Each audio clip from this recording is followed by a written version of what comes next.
This isn't just another Dodge Charger.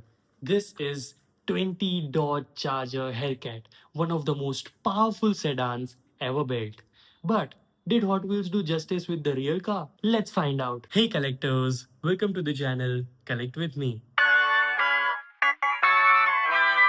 Muscle car lovers and Hot Wheel collectors, today's video is gonna be an absolute powerhouse because today I am going to show you one of the most powerful muscle car ever built by Dodge. So here it is, the 20 Dodge Charger Hellcat.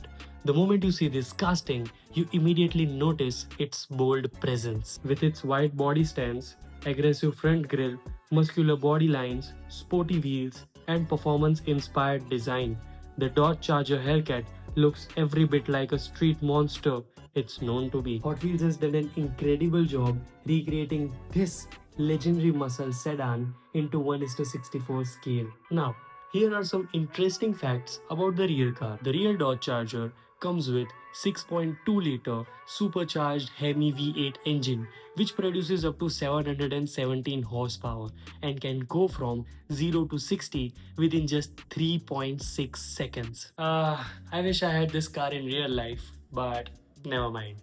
Let's come back to the Hot Wheel casting. Personally, I think this is one of the best modern Dodge Charger casting Hot Wheel has ever produced. Whether you are a Dodge fan or simply someone who loves collecting Hot Wheels, this is definitely a piece worth adding to your collection. So rate this car from 1 to 10 and tell me in the comments, would you keep this beauty sealed or open it? See you guys soon in the next video. Till then, stay tuned, subscribe to the channel. Who knows, next car could be your dream collectible.